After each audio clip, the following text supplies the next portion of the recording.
Dios los bendiga, amada iglesia. Hoy es el día viernes 12 de marzo y seguimos en la lectura bíblica McShane. Hoy vamos a leer Éxodo 23, Juan 2, Job 41 y 2 Corintios 11.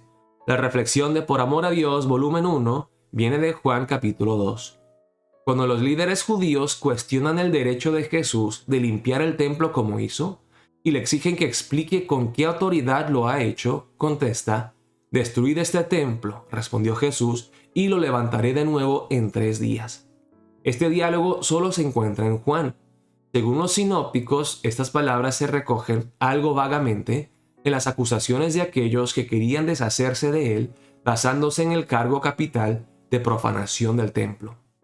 Que sus recuerdos de dicho suceso fuesen más bien borrosos concuerda bien con el hecho de que Jesús pronunciase estas palabras al comienzo de su ministerio, quizá algo más de 2 años antes de su arresto y juicio.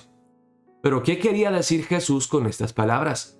Sus adversarios creían que se refería al templo literal y tildaron su afirmación de ridícula. Según dice Juan, ni siquiera los discípulos entendían qué quería decir. Por supuesto, cuando Juan compuso el Evangelio lo sabía y hace constar su conclusión. Cuando se levantó de entre los muertos, sus discípulos se acordaron de lo que había dicho y creyeron en la Escritura y en las palabras de Jesús. Muchas veces a Juan se le acusa de anacronismo, de introducirlo en los tiempos de Jesús prácticas y creencias que solo se desarrollaron más tarde. Pero esto es poco probable.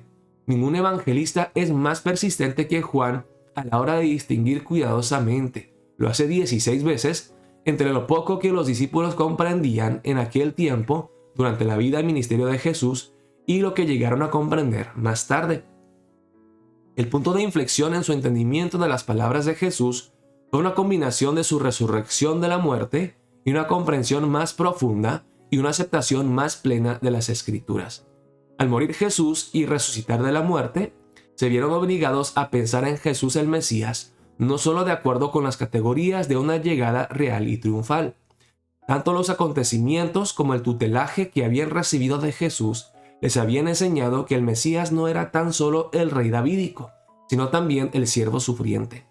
El mandato de la antigua alianza con respecto al sistema sacerdotal, el día de la expiación, el Cordero Pascual, un templo peculiar construido de acuerdo con las especificaciones de diseño establecidas por Dios mismo, les obligaron a reconocer que su anterior lectura de las Escrituras, las que hoy llamamos el Antiguo Testamento, había sido reduccionista. Ahora podían ver que el templo del Antiguo Testamento, el lugar de encuentro entre Dios y el pueblo de la alianza, apuntaba hacia aquel lugar de encuentro definitivo, el último mediador. Jesús desempeñaría este papel en virtud de su muerte y resurrección. El templo sería destruido y reconstruido. Jesús mismo es la fuente de esta hermenéutica, de esta manera de leer las Escrituras del Antiguo Testamento.